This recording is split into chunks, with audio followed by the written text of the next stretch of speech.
Today I am joined by Ivanilda Silva. Ivanilda, thank you for being here. Thank you, Colton. Thank you for having me. So before we get into anything, tell us a little bit about who you are today and what your journey was like to get here. And I love journeys. What an adventure. So I was originally born in Cape Verde Island, and my family traveled here in the 80s. I think I was about 7, and resided in Brockton, Mass. So I've been here, did all my schooling here. So pretty much was raised here, obviously. So that's kind of like a little snippet of my culture background.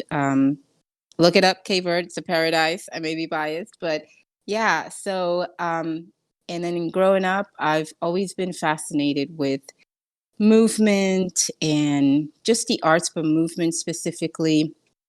My mom was a dancer, so got that a little bit from her. But went through the whole thing.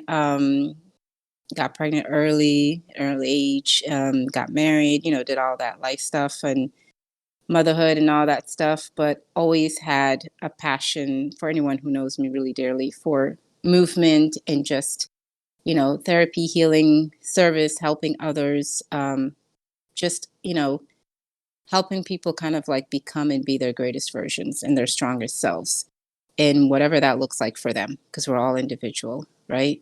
We're on this path. So, and fast forward, still into movement. I completed my second master's in dance movement therapy from Lesley University. So that was a long time coming. That was obviously my original path in high school to go and study psychology and dance, because I strongly believe in the power of movement and also music, but I'm biased to movement. So now that's currently my focus, healing people through movement, um, and also through laughter as well. I'm a certified laughter yoga leader, so it's just a fancy way of saying, like, we can facilitate laughter with one another and just laugh with one another. And we know how the benefits of all of that, releasing endorphins and all that good stuff. So yeah, my primary focus is really on healing, self-care, movement, um, being your authentic self. That's kind of like what all my platform kind of stands for. Yeah. Great, thank you. And it's pretty clear to see, I think, to most people that laughter, for example, is a very healing thing. It feels good. But explain to us who don't know, myself included, how is dance something that can be healing for you? And is it just healing physically, or do you consider it to be more of a spiritual healing, or what does that look like? Yeah, good question. Yeah. Um, I feel like movement, just the movement of the body, like we are meant to move, right? Whoever's like kind of sat, in a chair all day, in an office all day, or just been stagnant, like your body, if you're in tune with it, it can really tell you like, hey, I need to walk this way, I need to stretch this way. Movement to me is an expression. Well, I'll speak about how it's an expression to me and how it's beneficial. But it's a way to express kind of unresolved tensions, feelings, thoughts. It doesn't require words. It doesn't require a lot of thinking. It's very, organic. And that's why I kind of term myself the organic dancer. It's just from within. You move how you feel, just like you speak how you want to, how you dress a certain way. I think movement is one of those amazing form of self-expression, from that point of view. But in terms of its rewards, um, we all know that a body in motion is just very effective in making sure all of our internal organs is working in addition to the mind. It's just like when you're doing any form of exercise, it releases the chemicals that needs to be released for us to feel good. Um, so I usually say movement instead of dance, because people get, terrified at the word dance. I'm not a dancer. I don't know how to dance. It's embarrassing. So it's like one of those things that people shy away from, one of those arts. But it is so like releasing. And I use the word orgasmic a lot in the sense that it really kind of moves things around for you in your body. And you don't have to do anything like drastic or extravaganza to really feel the benefits of moving. Like before this podcast, I went walking, which is fascinating, but it's something about the body moving a certain way. It's your language. If you ever seen, whether you know how to dance or not, if you've ever seen someone like just move with music or just move in general, it is the way they express themselves, whether they know it or not. It's a form of expression of communication. As we know, over 90% of, communication is body language, right? So I think the benefits go beyond the physical, the emotions. We also have an emotional body, and I feel like with trauma, movement has been shown to be very effective in just releasing those unresolved feelings and tensions. Which I call imprints. Whenever we go through something, the body really stores everything, and in moving it, it kind of like releases some of that stagnant emotion and feeling. And of course, spiritually, from way, way, way back, we can see that most of our communication in our ancestors, it was through movement. It was through moving, either moving with the cosmos, with the animals, with the nature. It's like our body was the first line of like communication, like how we just, interacted.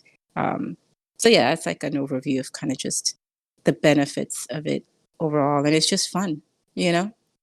Sure, sure. So, say I was someone who wanted to get more involved with movement or dance, if you want to characterize Mhm. it like that.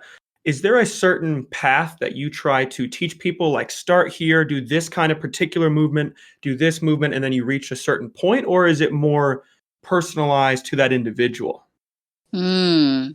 Yeah, good. Yeah, it all the way I work now, the way I work in my practice is I start with where the individual is comfortable, meeting where the individual is at.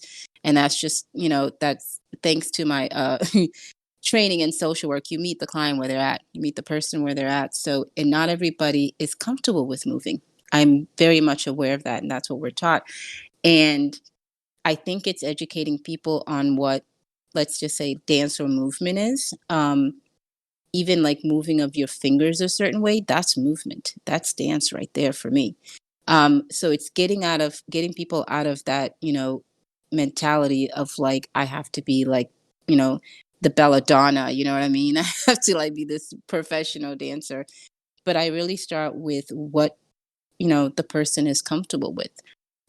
What does movement mean to them? What does dance mean to them? Um, what ways do they feel comfortable in moving their body? So it has to be where that person is at in their comfort level and how they best feel like moving. Some people are very, expressive with their hands and or with their feet. And some people it's just like, I just want to walk. That's my form of movement. I don't want to do anything, extra. But it's getting them to the core of like understanding what movement is not and what movement it is. And it's the same thing with dance. So it's finding their signature movement, like I like to say. What's your signature movement? It's not going to look like anybody else. It's yours. What does it mean to you? So it's like uncovering a hidden language with their body that they're not aware of, and it takes time based on their comfort level. So the ultimate goal then, if I hear you right, isn't to do a certain type of dance necessarily and master a certain type of dance, but rather it's to master a personalized, as you said, signature dance that matches that Mhm. person and how they can express themselves. Is that kind of what you're saying? Very on point. Yes, correct. Yeah, we're not trying. Yeah, we're not training for a world dance competition. We could go that route if you want, but it's really getting people to be comfortable within themselves. Because we're natural movers. We move constantly, just like we talk. There's certain trainings, vocal expression. In speech, the way you speak. So it's like it's getting people to see their body like that. You know like it really matters how you speak to other people, how you come across vocally, how that's a form of expression. And some folks are really amazing with that. Same thing with, your body. Some people really express and move in life better with their body. But I believe that in moving the body and expressing it in a certain way, it brings about a side of you, especially in healing sessions. It helps for individuals who have a hard time vocalizing, whatever it is. It's like that, the movement of the energy, the stagnant energy, and the emotions that it brings. And then if it's music added, certain, like just like certain musics can kind of bring you to a certain memory, a certain experience, you know, dancing and moving your body can kind of wake up those, like, dormant energies and thoughts. Yeah. So then to take this to another level, then you can see obviously how this plays psychologically and expressively and things like that. But then on another way of thinking, how does this manifest itself spiritually? And if you don't mind kind of explaining as a second part of that, what spirituality means to you and then how it aligns itself with this movement expression. Yeah, this is good. Yeah.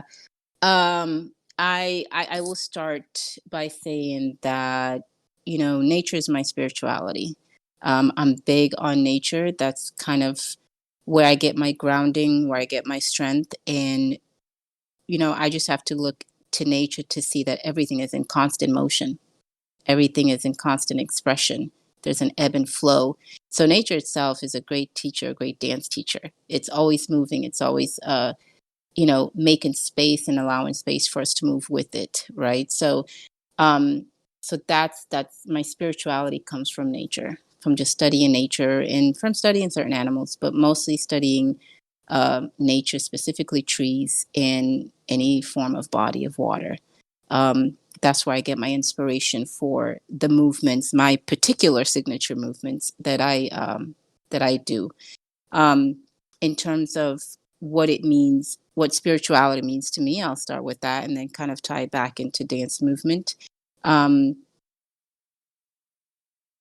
Spirituality for me encompasses everything and anything. And I mean the light, the dark, the positive, the negative, the dark, the light, all of that, the shadow aspects. It's how you move in life, right? It's what brings you joy, what brings you passion.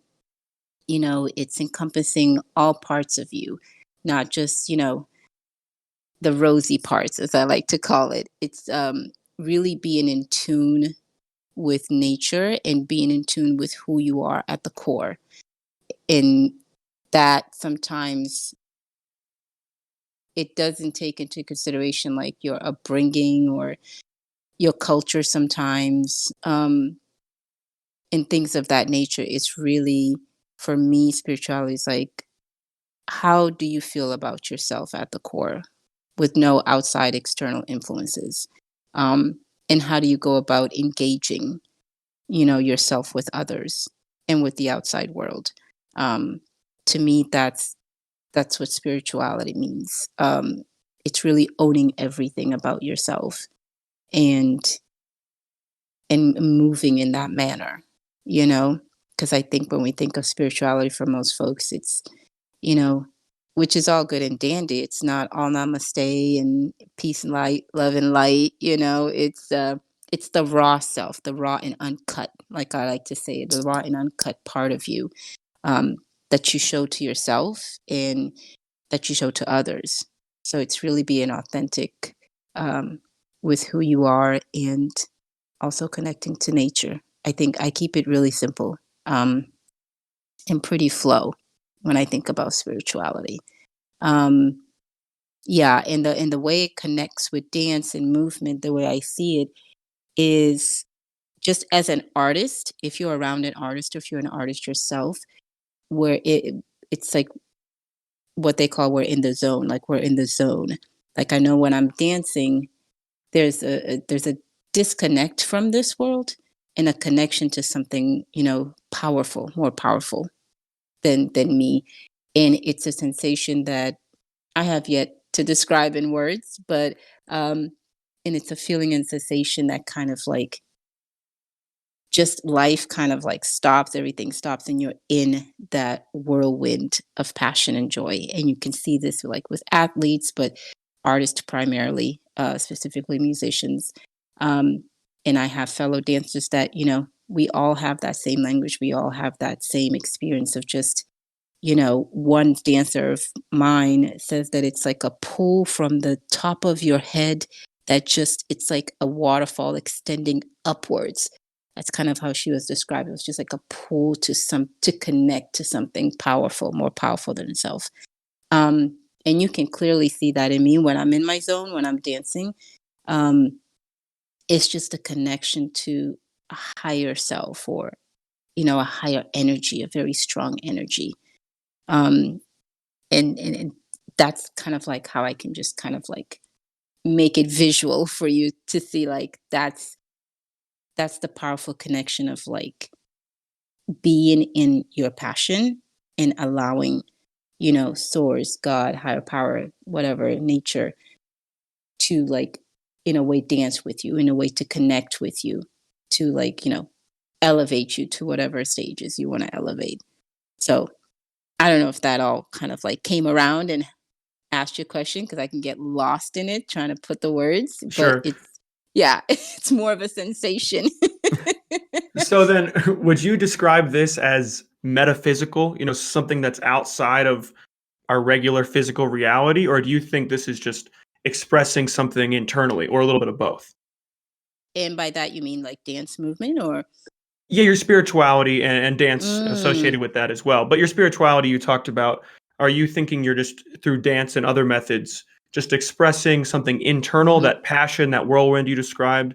Is that solely grounded in reality, or do you think there's something numinous, something beyond? People would call that a god figure, like something hmm beyond just this physical reality. mm. Yeah, no, I think it's a combination of both. Because I do want to add to the spiritual aspect. I'm very much grounded in this reality. I'm very much aware of like the physicality of the chairs, the couch, the doors, everything, that we touch, the senses, that's the greatest gift that we have as humans, right? We get to taste, we get to see, we get to smell, and we get to do all of this beautiful stuff. Whereas if we go into like higher dimensions and all this stuff, it's like we don't have those senses per se. It's not as strong. And that's the beauty of, being human, having to feel everything. I think it's a combination of like, um, having the physical to ground us, right? But then being connected to something that's higher, that's more powerful, or that's like equally as powerful as us. Um, because we are powerful in our own rights as humans. I think it's a combination of both.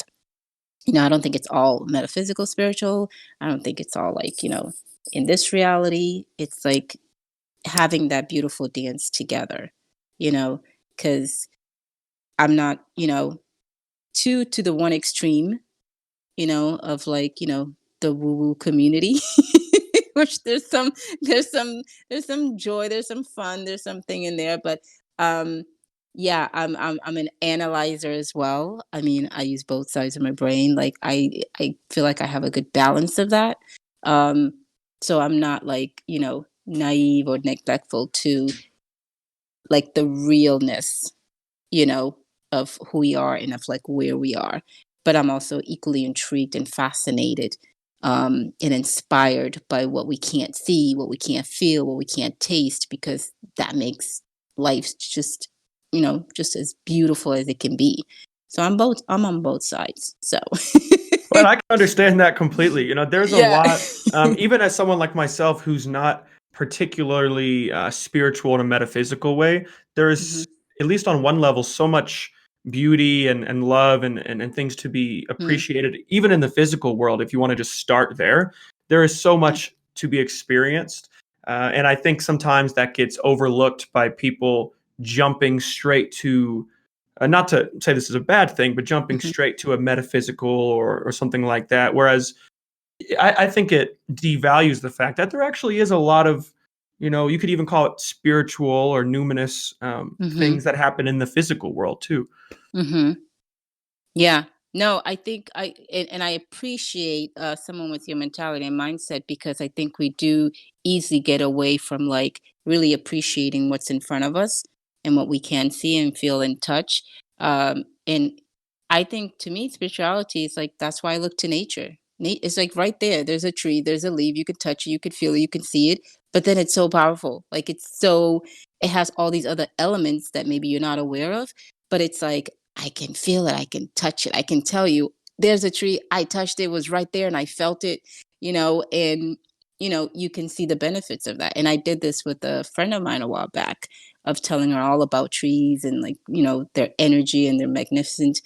And she was like, yeah, like I felt it too. You know what I mean? Because she was open, but it's like she didn't have to like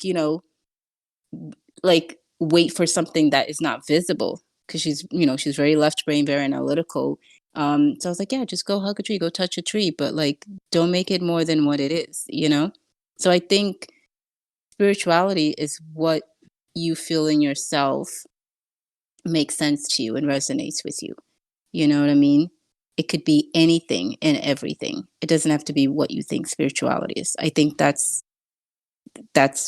I've come across experience in situations where it is, as you said, like we just shoot up straight to like the metaphysical and the spiritual, which is nice. But we're also humans. We have to appreciate that part of being human and what all that comes with it. Yeah. So yeah. Absolutely. Well, let me take a step back then, because I know you Mhm. obviously have this passion for movement and expressing Mhm. yourself in these things. And I want to dive in a little bit deeper into that. Um, Mhm. in what aspects of your life can this practice, so let's just call it movement, be Mhm. beneficial? We talked spiritually, we talked about expressing yourself, but are there any other facets of your life where it's helpful? Is it helpful in a number of facets of your Mhm. life? Like, really, where can you see benefit from this? Good question. So, do you want me to speak from like my individual or just, in general of how it could be beneficial? Either or both. Okay. Okay. Yes. So I'll start with myself. I always like to use me as an experiment. Um, to me, movement, I wasn't much of a verbal express, like verbal expression was like a learned thing for me. To me, movement, dance is kind of like where I like shine, where I like kind of like express myself authentically. So I always kind of joke. I'll be like, if you really want to know me, go watch me dance, go watch me move, because it's just my way of expression. So personally, it's been um, when I'm just overwhelmed with things that I can't like write, which is my other passion too, writing or vocalize. I allow movement because there's a form of freedom that comes when you're just kind of letting loose with your body, with your limbs, that sometimes words and writing cannot do justice. And that's for the release of just whatever emotions that come through.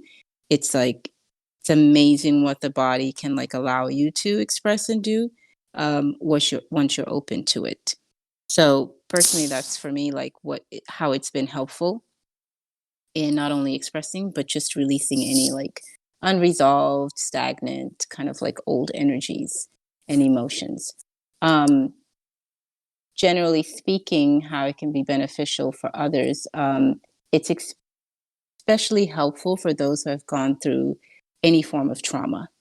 Um, and in the field, we refer that as our emotional body. We all have that, where we get to store all of our like past experiences, primarily negative or primarily challenging, as I like to call it. Um, the body has a beautiful way of storing it, so our mind doesn't go like crazy insane. Um, but then, when triggers arise and when situations, experiences arise, that kind of like reminds us of that, we feel it in the body. That's whenever we're feeling a certain way with my clients, whenever they feel a certain way, it's like, where in your body do you feel it?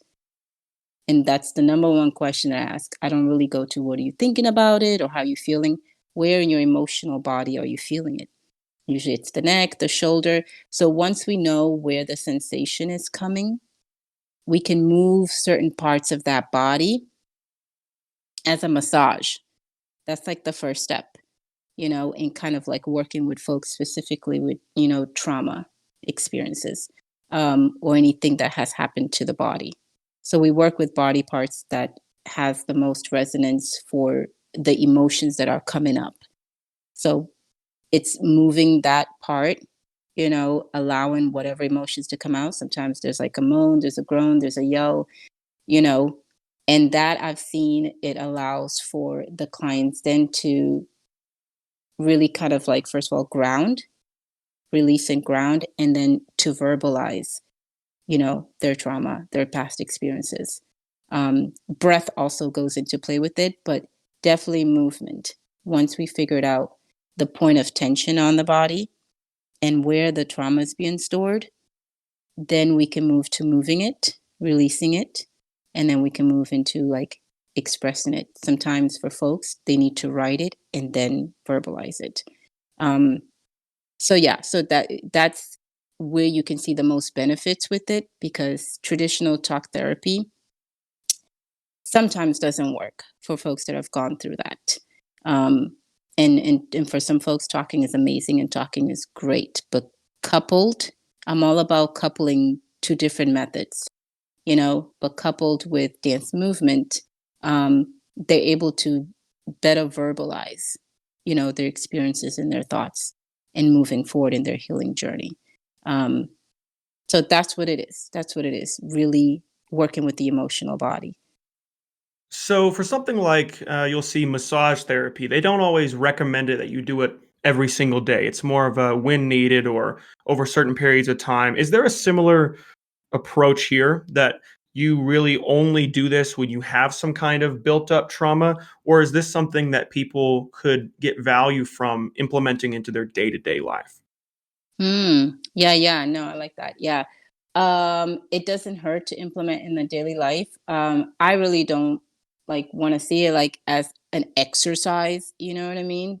When it is technically speaking, because you are moving your body, it's more of, it could be seen as like your reference to massage therapists, but I think it could be used two ways. So one, yes, when you're working through some trauma, when you have like tensions, unresolved tensions that we go through our daily lives, stress of being stuck in traffic, motherhood, parenthood, all that stuff that comes up, it is a go-to. Just like you would, meditate every day. Some folks meditate every day, some folks when they need it.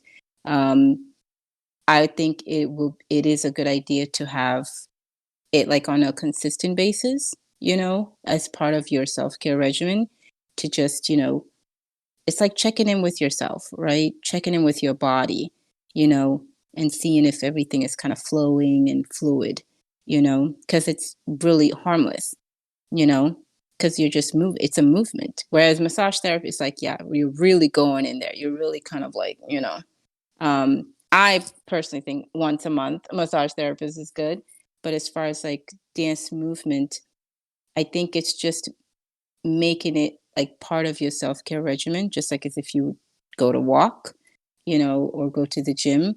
I think the part that it may not be like consistently is when you're really having to work through some things. You know what I mean? It could be like on one spectrum, putting on your favorite music, or, and just moving, and just, if you're having a rough day and just kind of like moving with music or without music. But then there's the other part where you're being guided and facilitated, to work out some deep seated unresolved. He takes a different, on some music and just kind of moving around the house, you know. So one is very like individual flow. It's where you at in your life. That depends. So, something you talk about is discovering yourself. Mm-hmm. I've seen that on your email chain as we've been discussing back and forth, obviously through business. So what exactly does it mean to discover yourself? Is it something that you've already been talking about, or is it something else? Yeah. Discovery of self. Yeah, that is a journey that started, now 9 years ago. It was actually a group, it still is, uh, with four members. We connected via a platform with the guy Lennon Honor on his podcast. He used to have a podcast where he would just play music and just have chats open, and we just go in there and connect and meet new people. So I befriended, a few friends, and we just started, having, Skype sessions and connecting, and being me that I am, I was like, hey, we should get together and like, share our wisdom, share our like, thoughts and everything, like, because we just felt like we were like just the best or whatever like that. We just was on something else, and they were like, yeah. um and two of them, actually, yeah, they ended up three out of the five that wanted to go live, because some of them weren't comfortable just going live and sharing it with the world. I'm like, we need to share it with the world. Like, you know, like look at what we're like finding out and stuff. So we all came together with, first of all, universe on Skype. So the acronym US. And then I was like, no, we should like go with discovery of self. Like, what are we discovering? What are we like figuring out about one another? Because we all were like from different walks of life, different um, thoughts and perceptions, and I like to be associated with people that think differently than me, because it grows you, in my opinion. So we did our first, interview, just the three of us, Kareem and Naki, and the first two videos was just about us. And then I was like, we should make it more than about us. What if we start like looking out to folks out there that are on the journey, or like already kind of discover themselves, like they already kind of in a way figured out their journey. And that's when I started reaching out to those guests. I'm very grateful for them, and really wanted to get their viewpoint. And our whole goal, mainly for me, is there's some benefit in, there's just this like joy that comes from hearing about how other people, got to where they got, you know and I think taking information, taking what resonates with you, and seeing how it can help you discover, yourself, your greatest and strongest self. So that was the mindset and the mentality behind Discovery of Self. Like, if we can have people share, like, how they've overcome, or how far they've come in whatever journey, it doesn't necessarily have to be spiritual journey. Um, just to share that with the world. So I'm big on sharing and allowing other people to see, hey, we're all in this together. Like, inspiration is amazing, is valuable. Then by sharing that, then we can be like just helping and guiding a lot of like primarily young folks. I'm very partial to young folks. We could be like really assisting others who may be stuck and not know like what they want to do, who they are, who they want to be. They can get some insights. And I made sure to have different people from all walks of life. We had a musician there. We had, someone who was a nurse and is into tarot. We had relationship, counselors. So I made sure to diversify the guest.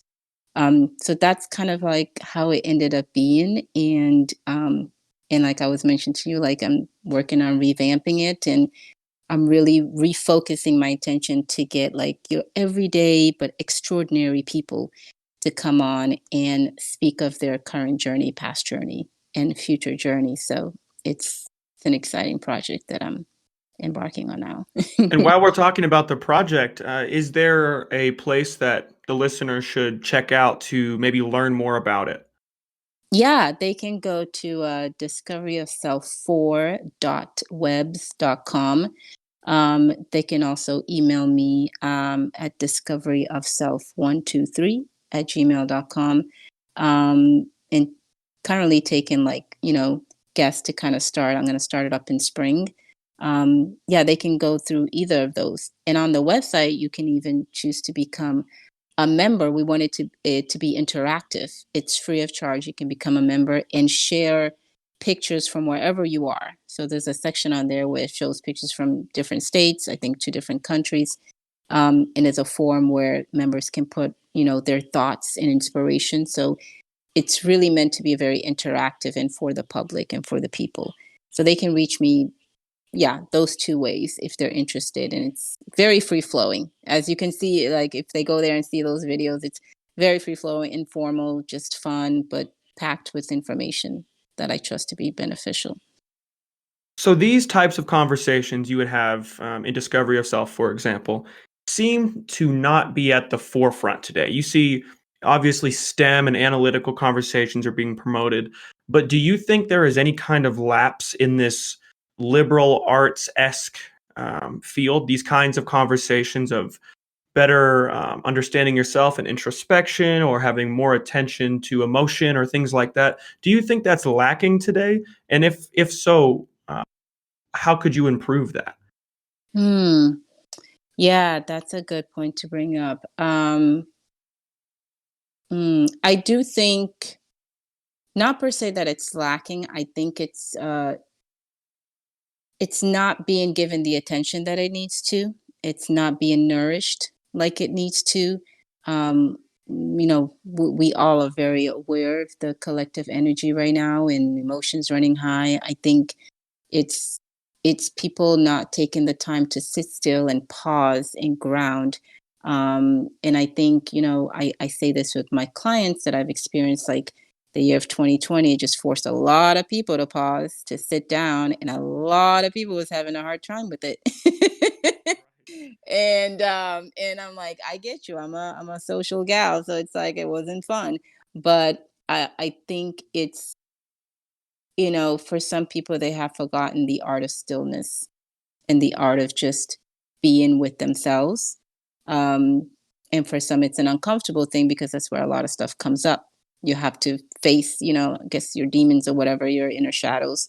Um, so I don't think it's lacking. I think it's just a lack of awareness, and it's a choice to not nourish it and address it properly, because I think, we're all aware of what's, happening within us, let alone outside. Um, but I think it's finding a way to nourish it, to ground it, and to feed it what it needs to be fed. Um, and also, it's if you're constantly in a survival mode, if you're constantly like, you know, where's my next meal gonna come, or how am I gonna pay these bills? Like all the things that bug us down in the mundane world. Nobody's thinking of like namaste and sitting down and meditating and doing all this stuff and looking within and all this stuff. So I'm aware of that. Um, but I always say we're the vehicles that can make all of this happen, right? If our vehicle is not in tuned, meaning our body, if that is not in tune and that is not grounded, none of these things are going to happen. Yeah, they may happen, but they may not be of quality, right? Because we have to make sure that this body, this temple, is, situated and healthy and balanced for us to do the things that we need to do. So I think it's really finding the tools and finding the method that works for you with where you at now, because we all have different forms of resources at this point. So that's why I always like to work with where my clients are, where people are. Let's start there and let's build. Because I'm really big on self-care with my clients. That's the first thing that I work on establishing. Because if that's not intact, anything that you want to do is going to like really suffer in quality, you know? And like I was telling you way back, like I really look at both things. I really look at like the real stuff in life. Like we all got this real stuff that we need to deal with. But it's like, okay, we have to deal with ourselves first, right? It's all about emotional, mental, physical health, and spiritual health. And whatever that means for you, that's what it means for you. Not trying to compare, not trying to be, you know, anyone else but you. But it's a choice that one has to make, right? To kind of feel like, how are you going to nourish yourself so you can nourish other areas in your life? Yeah. I couldn't have said it better myself. Oh, thank you. Too kind. So, to finish the podcast, I like to ask my guests just three questions, kind of like bonus questions that are the same Mhm. for all the guests. And the Good. first one being, if someone was listening today and they thought, you know what, I want to live a life like you, right? Not me, but like you listening here. Yeah. What advice would you give someone listening to help them have a path like yours, whether it's social work, career path, or a spiritual dance path, but just to get to a similar way of thinking and a similar approach to you? What advice would you give to that person? Mm, I say stay curious, be opened, um, and do what makes you feel good and do what feels right for you. Live in your authentic self. So, the second question, what is the biggest misconception about people who hold views similar to your own? Views about Hmm. spirituality, views about movement, any of that? Because I'm sure there's lots of misconceptions out there. And I want to know, what is the biggest one that just gets under your skin? That we have it all figured out, that we're all positive. Yeah, yeah, that we're better than anyone. All those things that come with it that I've heard, that I've experienced. Uh, but if I would say one thing is just, you know, you have to come to a point of learning how to deal with what life gives you. And that's the only difference between me and the other person. It's like we're all going through the same things, more or less. It's just how you handle it, how you choose to see it. But we're no better, no different. So then my last question for you. Yeah. If there's anything, what is something that you would like to change about the field in which you work? Mm. Oh, wow. Yes. That I would like to change. Hmm. I think it goes back to the answers in my in the first question is I would like for people to be open and curious about anything that feels unknown and uncomfortable and mysterious, because that's where you find your truth. That's where you find the greatest strength and power within yourself. Perfect. Well, Ivanilda, thank you for coming on today. It was a pleasure having you on the podcast, and I love having these kinds of conversations with people Oh, such as yourself. thank you, Colton. My pleasure. Much gratitude.